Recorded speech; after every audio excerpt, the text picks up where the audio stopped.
I will discuss some few important commands. The command is the CLC. So, as the name shows, it is such a command which is used for clearing the content of command window. The another one is the CLF.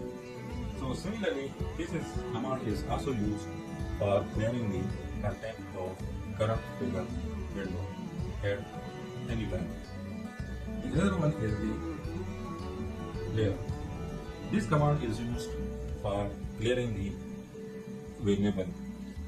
I have two variables x and y which is used inside the Matlab programming, and I want to clear the x variable, just x variable, so I write like x. If I want to clear the y variable, just y variable, so I write like clear y.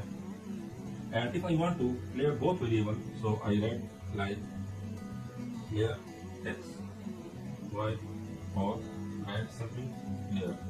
So this command will clear all the variables which is used inside your programming.